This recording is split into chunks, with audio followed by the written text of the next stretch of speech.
Hello and welcome back to the Board Whovian YouTube channel. If I'm not looking happy, it's not because of the actual episode, it's because this is the second time I've had to record this review, as I talked for about 19 minutes and my audio wasn't coming through properly as my mic wasn't working.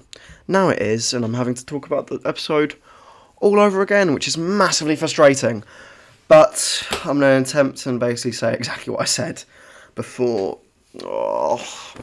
This will probably be a lot quicker than the original cut. But anyway, let's jump into Doctor Who Flux, Survivors of the Flux. I've just said Flux a few times and I've said it again. Great.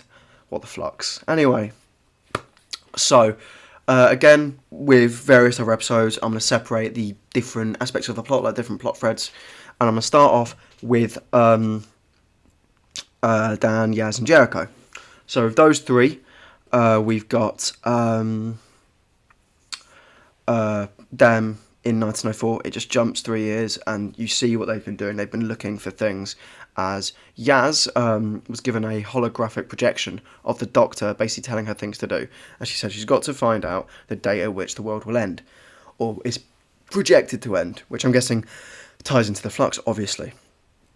And we see them in Mexico find a part, they try and decipher it with someone, and then someone tries to blow them up there when they try and find the date on it. That person clearly works for the Grand Serpent, as later on, when they are on a ferry away from where they were in Mexico, I think, they find someone tries to kill them on that ferry, and they have the serpent tattoo. So, for some reason, the Grand Serpent wants to get rid of them. I don't know what the Grand Serpent knows about them in the past, but he knows something. So they're trying to find the exact date, which is 5th December 2021, probably. They find out it's 5th of December. It's definitely 2021, because that happens to be the date at which the finale airs next week. So, definitely. Also, it's in an image, which they released for this episode, which is actually next week's episode. Yeah. Actually, no, it might have been an episode. It might have been an image for next week's episode, actually, by accident. Made a mistake there. Yikes. But, yeah, they end up going to Nepal to get a message from some sort of soothsayer who's a hermit, and despite, while it being a bit of a jokey scene, they eventually give them the message, fetch your dog, which Jericho doesn't understand, but I understood it instantly, and so did Yaz and Dan. They understood it meant Carvanista, and they sent a message to Carvanista by going to the Great Wall of China.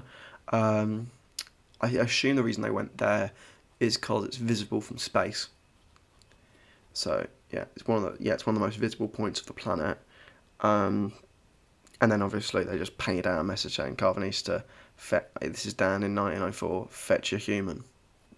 Which is nice, it's a cool message, but the thing is it doesn't go anywhere, because Carvanista sees it and goes, I can't time travel, and then just shuts it off. So it's like, it was almost done as a way to cut from one part of the plot to the next and just cut to Carvanista. As Carvanista drags Belle. Oh god, no. I don't know if I want to do this. No, hold on, I need to stick to the Dan side of the plot, the Dan, Yaz, and Jericho part. So, despite them not knowing whether that works or not, they go on a ferry where Joseph Williams just walks into their room out of nowhere, by pure coincidence, and Dan finds out it's Joseph Williamson, and as he walks away he goes, hold on, maybe his tunnels have something to do with it, because I've seen him before, and Yaz has seen him before, so that has surely there's some sort of power there, something to do with it. So they go to Liverpool, walk into the tunnels, and find Joseph Williamson there, in one of the tunnels, and he shows them the kind of centrepiece where the main operations are, and basically shows, look, all these doors mean something, but there's some sort of flux going on, changing it, so the doors are changing. And he points at one door and goes, don't go through that door. That door is death. And I was like, what the hell is in there? No clue. But that plot is eventually cut short at the end of the episode, while the Sontaran's barging in, which I will get back to eventually. Then with the unit side of the plot, we have the Grand Serpent incepting at different points in time,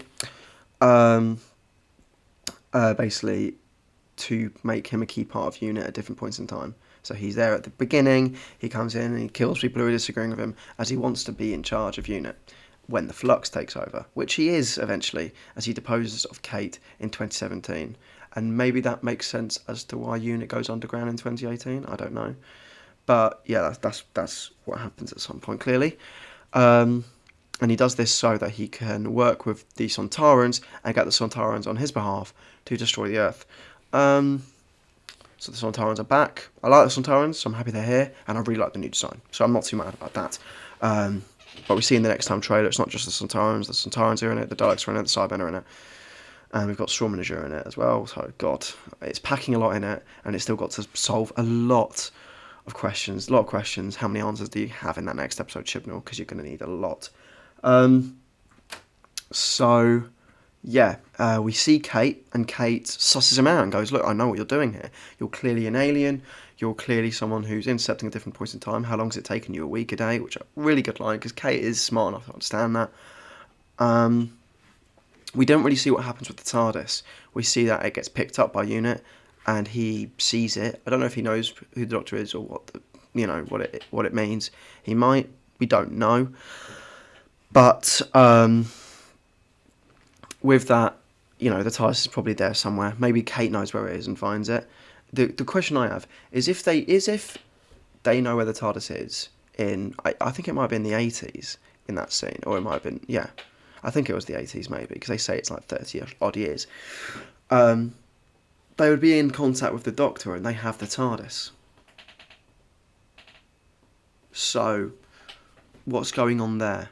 So now, jumping into the Doctor side of the plot. The Doctor being a Weeping Angel lasted 5 seconds. I think they did that just so they could transport her. The Doctor ends up in some sort of some sort of ship outside of the universe, outside time and space, in the gaps between one universe and another, where she finds the character which was listed as Orsock in the credits at the end of Once Upon a Time, which is actually Tecteun. I've got to credit Stephanie Page with the comment saying that after Once Upon a Time, so your comment will be coming up here. Well done. I did comment back going, yeah, that might be it, I don't know. And then I saw the credits and saw her credit as a name and went, oh no, probably not. So it turns out they just made a random name up for the credits for 5 seconds. I could have just listed her as a random woman, old woman or something, but they gave her a name to get us off the scent. Yeah, she's Tecteun. She talks to the Doctor a bit about the fact that, she purposely wiped her memory. There's no good side of Tecteun. Tecteun clearly is a nefarious figure to be seen by the fans. And she admits taking her away. And then one line I really like, and I really like this, when antagonists challenge the Doctor's morals and go, oh, are you really that moral? I goes, what I did is very different to what you've done. You've been nicking people out of time and, using them as weapons and having fun with them and then ditching them off. What's too different about me picking you up from where you were and making you what you are now? Which is a really nice line.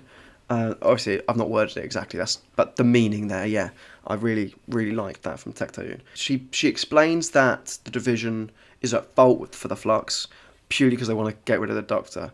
And what I don't get is after that, she offers the Doctor the chance to, come to this second universe with her.